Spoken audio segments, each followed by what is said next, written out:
Hallelujah, praise the Lord. ஆண்டவராகிய இயேசு கிறிஸ்து நாமத்தினாலே உங்களை வாழ்த்துகிறேன்.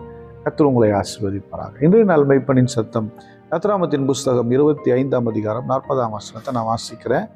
மலையிலே உனக்கு காண்பிக்கப்பட்ட மாதிரியின்படியே அவைகளை செய்ய எச்சரிக்கையாயிரு. மலையிலே உனக்கு காண்பிக்கப்பட்ட மாதிரி. மோசே மலையில் ஆண்டவருடைய சமூகத்தில் பேசுகிறார். உபவாசத்தோடு காத்திருந்தார். ஆண்டவரோடு அவர் பேசினார், ஆண்டவர் அவரோடு பேசினார். நிறைய மாதிரி விஷன்ஸ் கொடுக்குறாரு, நிறைய டெமோ காமிக்கிறாரு, நிறைய விஷயத்த ரியலாக பார்க்குறாரு. இப்படி செய் அப்படி செய். நம்ம கொஞ்சம் அதை அப்படி நினச்சி பார்ப்போமே. ரொம்ப அழகாக நிறைய விஷயத்தை எக்ஸ்பிளைன் பண்ணுறாரு. இப்படி ஆசரிப்பு கூடாரத்தை இப்படி கட்டு, குத்துவலுக்கு இப்படி செய், மேசை எப்படி செய், நம்ம கிருபாசனத்தை இப்படி செய், எல்லாத்தையும் ஒவ்வொன்றத்தையும் அப்படியே எக்ஸ்பிளைன் பண்ணி பண்ணி பண்ணி ஒவ்வொன்றும் டெமோ காமிக்கிறார். எல்லாத்தையும் மைண்டுக்குள்ள லோட் பண்ணுறாரு. பாருங்க, என் அன்பு தேவனுடைய பிள்ளையே, கர்த்தருடைய சமூகத்தில் நீங்கள் காத்திருக்கும் போது நிறைய விஷயத்த உங்களுக்கு கர்த்தர் காண்பிப்பார். எக்ஸாம்பிள்ஸ், நீங்கள் அமர்ந்துட்டு இருக்கும்போதே ஜோமன் விஷன்ஸ் காண்பிப்பார். எண்ணங்கள் அப்படியே என்ன பண்ணோம்னா சில நேரங்களில் கொஞ்சம் பரவி பாய ஆரம்பிக்கும். அதாவது என்ன சொல்கிறது, மனது சிதறி போகுது நான் சொல்லலை, ஒரு மனம் இல்லாமல் போகிறத சொல்லலை.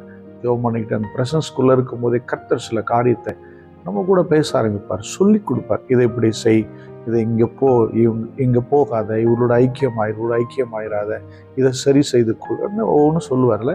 ஆலயத்தை கட்டுற மாதிரி நம்ம பழைய ஏற்பாட்டின் ஆலயத்தை நம்ம கட்டலை. சில விஷயங்களை நம்ம சூழ்நிலைக்கு தக்கதாக தெய்வம் சொல்லி கொடுப்பார். இஸ்ரேல் மக்களுக்கு அவங்க சூழ்நிலைக்கு தக்கதாக ஆசரிக்கக்கூடாது. ஒரு டென்ட்டு அவ்வளோதானே, அது ஆலயம் இல்லை, ஆசரிப்பு கூடாரத்தை. அப்படின்னா இருக்கிற சூழ்நிலைக்கு தக்கதாக அவங்களுக்கு ஒன்று ரெடி பண்ணி கொடுக்குறாரு.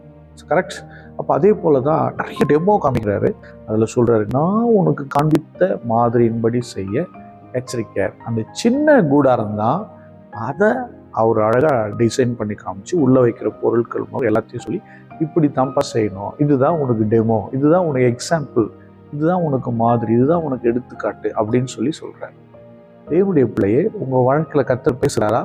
ஜெப நேரங்களில் வேதம் வாசிக்கும் போது, தனியாக இருக்கும்போது, இல்லை செய்தியை கேட்கும்போது உங்களுக்கு கர்த்தர் சொல்லி கொடுக்குறா? ஆமாம், கீப் இட் அப். அதை பிடிச்சிக்கோங்க, அதை தொடர்ந்து போங்க. கொஞ்ச நாளில் பாருங்களேன், அந்த ஆசரிப்பு கூட ஃபுல்ஃபில் ஆகும். நீங்கள் உங்கள் வாழ்க்கை மாற ஆரம்பிச்சிடும். உங்கள் காட்ஸ் ப்ரெசன்ஸ், ஆண்டவருடைய பிரசன்னம் உங்கள் மேலே ஊற்றப்பட ஆரம்பிக்கும். அங்கே வந்து அவர் தங்கி இருப்பார். உங்கள் மேலே காட்ஸ் ப்ரெசன்ஸ் எப்போதும் இருக்கும். நீங்கள் அவர் சொல்கிற மாதிரியே நீங்கள் செய்ய ஆரம்பிச்சிட்டிங்கன்னா, அவர் சொல்லிக் கொடுக்குற மாதிரியே நீங்கள் நடக்க ஆரம்பிச்சிங்கன்னா, ஆண்டவருடைய பிரசன்னம் உங்கள் மேலே ஊற்றப்பட்டு கொண்டே இருக்கும். தேவ மகிமை எப்பொழுதும் அந்த ஆசரிப்பு கூடாரத்தில் கிருபாசனத்து மேலே அப்படியே ஊற்றிக்கொண்டே தேவனுடைய மகிமை தங்கி இருந்துகிட்டே இருந்துச்சான். பார்த்தீங்களா? இப்போ வேதம் சொல்கிற மாதிரி நீங்கள் அவர் சொல்கிற மாதிரியே மகிமை உங்கள் மேலே தங்கி இருக்கும். மக்கள் கிட்ட போக மாட்டாங்க, தூரமாக இருந்து பார்ப்பாங்க. யோசிச்சு பாருங்களேன், ரொம்ப மதிக்காதுன்னு இருந்தால் கூட அப்படி போகும்போது அப்படி திரும்பி பார்க்கும்போது அந்த மகிமையை பார்க்குமா, ஒரு ஸ்டன் ஆகிடுவான், ஒரு அசைவு அவனுக்குள்ள வரும். என்ன மகிமையா இதுதானே! இப்படிப்பட்ட மகிமையான வாழ்க்கையாய் உங்கள் வாழ்க்கை மாறிடும்.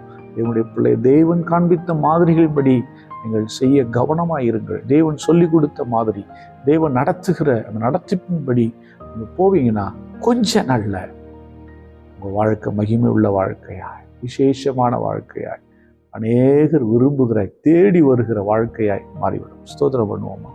ஸ்தோத்திர ஆண்டவரே, ஸ்தோத்திரம் ஸ்தோத்திரம். வேதம் சொல்லுகிற மாதிரி எங்கள் வாழ்க்கை வரட்டும் ஆண்டவரே, வரட்டும் ஆண்டவரே. எங்களை பலப்படுத்துங்கப்பா, ஸ்தோத்திரம் ஸ்தோத்திரம். எங்களை சீர்படுத்துங்கப்பா, ஸ்தோத்திரம் ஸ்தோத்திரம். எங்களை முழுமைப்படுத்துங்க ஆண்டவரே, ஸ்தோத்திரம். பரிசுத்த பிதாவே ஸ்தோத்திரிக்கிறோம் ஆண்டவரே.